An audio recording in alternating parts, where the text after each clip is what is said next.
Hi, Dr. Garrick. This is Imre Hawker, here to present you with my marketing plan. I chose to do my marketing plan for the salon in which I work, Kathleen and Phillips. They've been in Leesburg for 60 years. At Kathleen and Phillips, they pride themselves on being a family-friendly, full-service salon. He has clients that have been coming to the salon for 3 generations, same people of the same family for 3 generations. So that says a lot about our reputation in the area. I'd say is mostly the average income, which I researched, is about $40,000 a year, the average household income. So the prices at the salon are also average to keep up with that demographic. It's a very mostly conservative area in political view, and a lot of families, and we also have a lot of snowbirds. So in the winter, the salon is a lot busier. We have people that go home. They're only here like 6 months out of the year, and then they go back up north.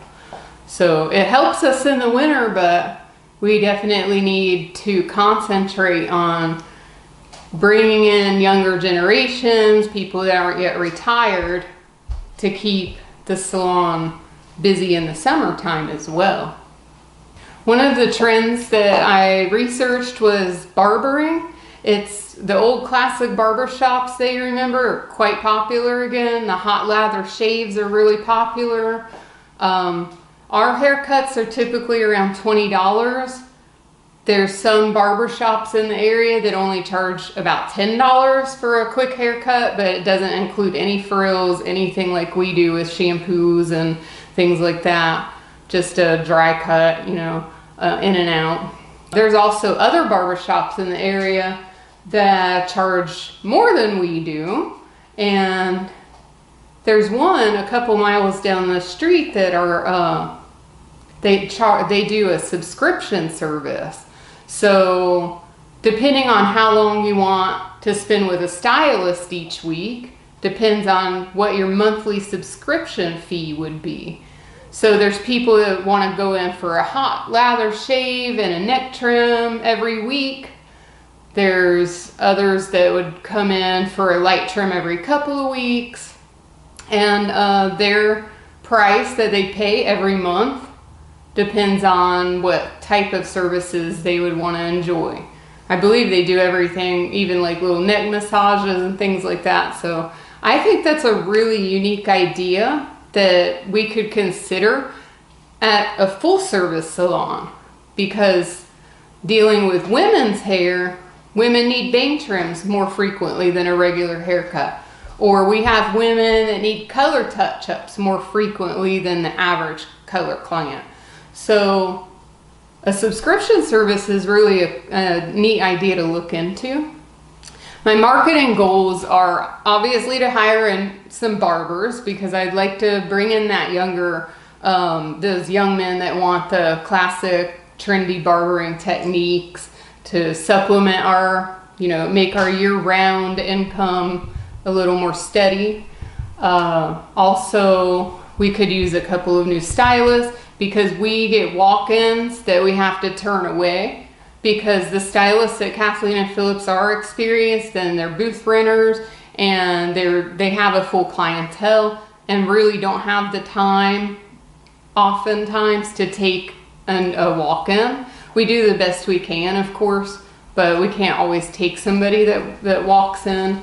So I would really like to see that happen. A couple new, I'd like to see fill up all the chairs so that we could accommodate that. Another thing Kathleen and Phillips could do is upgrade our software. Well, we don't have a software system.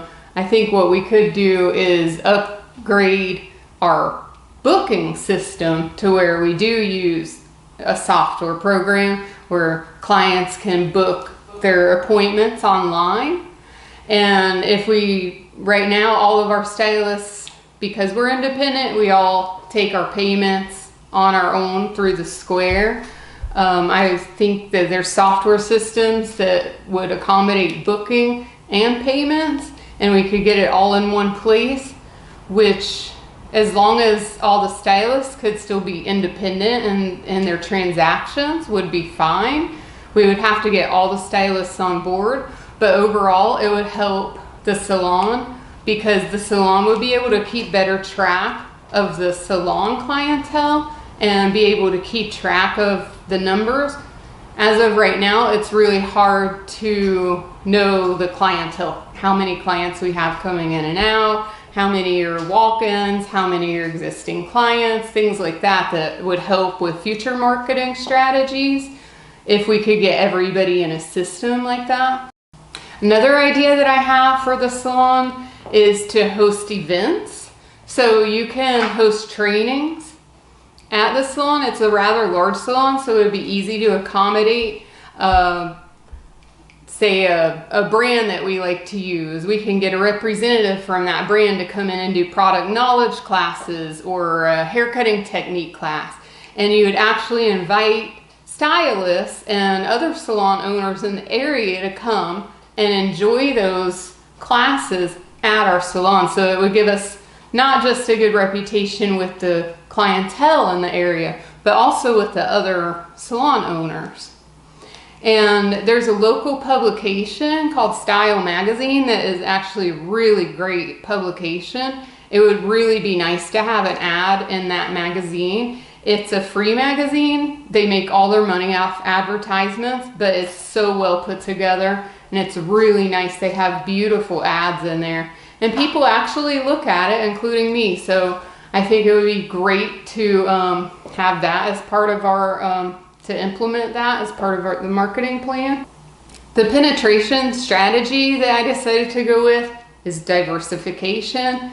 So I'd like to introduce new products and new services to a new clientele. The services, you know, the barbering techniques and so forth. A product, we could introduce Kathleen and Phillips' own brand. There's companies that you can go through to design your own hair care line and put the salon name right on it. So it's marketing by putting that product and the salon name right into the customers' homes, and also be able to design a product that works perfectly for our typical clientele, and we could get stylist input during the design process. And it's really not that expensive. For like $1,000, you can design a product, hair care line, and have a starting inventory with the salon name right on it, with Kathleen and Phillips logo right on it. So that would be something worth looking into. Each stylist could get a commission off of it, so that would be a good incentive for them to share a product that they love, that they help design, and share it with their clientele. It would boost salon income, stylist income, and it would be a good marketing strategy also. What I learned the most through this class and through creating this marketing plan is that marketing is so much more than advertising. I always had, before I took this class, I had this kind of idea that I would never want to go into marketing because it's like this kind of dirty field where you're trying to sell something to as many people as you can. It's probably something they really don't need, but you're just going to push it on them anyway.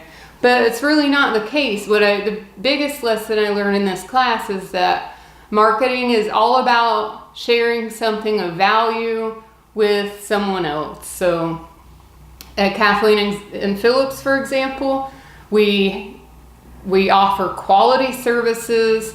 There's no reason why anybody wouldn't want to come to Kathleen and Phillips to get their hair done. And it's exciting to share that. And I've done things, I've implemented things that I've learned, like I've created a website for the salon now, and I've started to use social media more often, and the owner's excited about what I've been able to do for the salon now. Since I'm learning these things, I might as well practice them, and marketing is a lot more exciting than I thought it would be. Thanks for listening, and hopefully I'll get to take another class from you as well. Have a good evening.